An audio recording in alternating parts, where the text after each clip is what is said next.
नमस्ते friends, आज आपण आषाढी एकादशी विशेष उपवासाचे आप्पे बनवतोय। हे आप्पे बनवायला खूप सोपे आहेत, कमी वेळामध्ये बनवून तयार होतात। आप्पे सोबत उपवासासाठीची चटपटीत अशी चटणी रेसिपी सुद्धा आपण पाहणार आहोत। रेसिपी आवडल्यास नक्की करून बघा। व्हिडिओला एक लाईक सुद्धा करा आणि तुम्ही जर का चॅनलवर नवीन असाल आणि माझ्या सर्वच रेसिपीज आवडीने पाहत असाल, अशाच छान छान रेसिपीज पाहण्यासाठी सबस्क्राइब पण करा। चला तर मग फ्रेंड्स, पटकन वेळ न घालवता रेसिपीला सुरुवात करूयात। उपवासाचे खमंग आणि चविष्ट असे आप्पे बनवण्यासाठी इथे मी 1 वाटी वरई घेतलेली आहे आणि त्याच वाटीने मोजून इथे पाव वाटी साबुदाणे घेतलेले आहेत। आता हे सर्वच आपल्याला अगदी मध्यम गॅसवरती, गॅसची फ्लेम मीडियम ठेवायची आहे। मीडियम गॅसच्या फ्लेमवरती आपल्याला हे सतत असे हलवत राहायचे आहेत एकसारखे, म्हणजे ते सर्वच बाजूंनी एकसारख्या रंगावर भाजले जातात। कढई किंवा पॅन सोडून कुठेही इतरत्र जायचे नाही, नाहीतर मग ते एकाच बाजूने करपून जातील आणि एकसारखे असे भाजले जाणार नाही। या पद्धतीचं तुम्ही उपवासासाठी वरई आणि साबुदाणे भाजून ठेवले आणि मिक्सरमध्ये दळून ठेवले ना की छान याची मस्त असं प्रीमिक्स बनून तयार होतं। आणि जेव्हा कधी तुम्हाला उपवास आहे तर उपवासाच्या वेळेला तुम्ही यापासून आंबोळीही बनवू शकता किंवा डोसाही बनवू शकता। मस्त अगदी करपू न देता खमंग आणि खरपूस आपल्याला हे वरईचे तांदूळ आणि साबुदाणा रंग बदलू न देता छान असे फुलोसर भाजून घ्यायचे आहेत। साबुदाणा आणि वरई जे आहे ना ते पूर्णपणे आपल्याला थंड करून घ्यायचे आहेत। असं केल्यामुळे वरई आणि साबुदाण्याची छान अशी पावडर मिक्सरला दळली देखील जाते। आता यामध्ये 4 ते 5 अशा हिरव्या मिरच्या घालायच्या आहेत आवडीप्रमाणे आणि हे सर्वच मिश्रण एका मिक्सरच्या भांड्यामध्ये काढून घ्यायचे।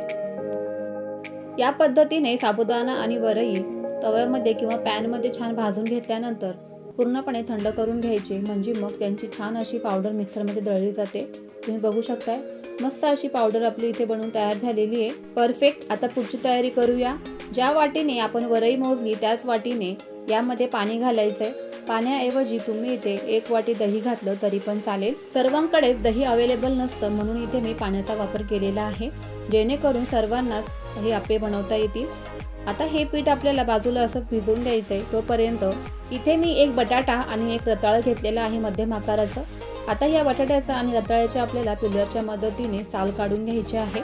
बटाटा आणि रताळी घेताना स्वच्छ असे 2 ते 3 पाण्याने धुवून घ्यावेत, कारण त्यांना भरपूर माती वगैरे असते, म्हणून स्वच्छ धुवून घ्यायचे आणि त्यानंतरच याचे साल काढून घ्यायचे आहेत। साल काढून घेतल्यानंतर किसणीच्या मदतीने छान असे बारीक आपल्याला हे रताळं आणि बटाटे किसून घ्यायचे आहेत एकसारखे। या पद्धतीने हे सर्वच किसून झाल्यानंतर पिठाच्या मिश्रणामध्ये घालून घ्यायचं आहे। रताळं आणि बटाटे घातल्यामुळे आप्यांना खूप छान चव येऊन जाते।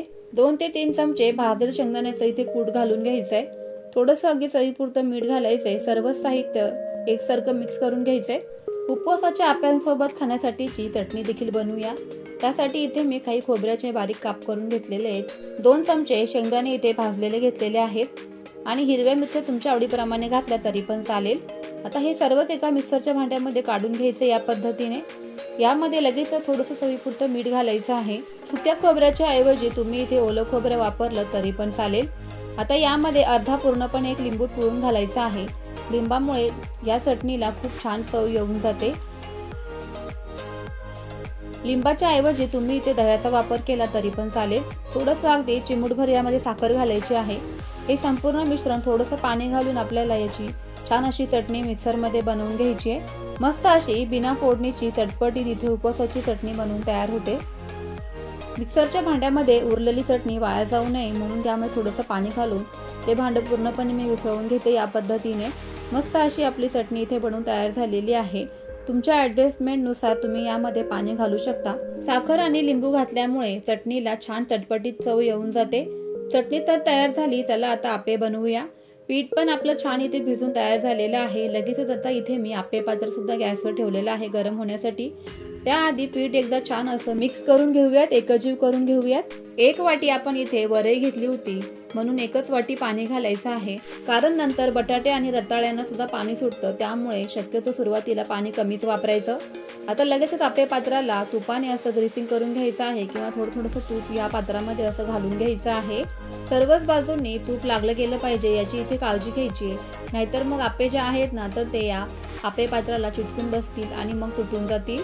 चमच्याच्या मदतीने अगदी थोडंसं हे जे बॅटर आहे ना ते आप्पे पात्रामध्ये घालून घ्यायचे। या पद्धतीने परफेक्ट अगदी झटपट आणि काही मिनिटांमध्येच हे आप्पे बनून तयार होतात। खूप कमी वेळ लागतो आणि मस्त चविष्ट असे हे आप्पे बनून तयार होतात।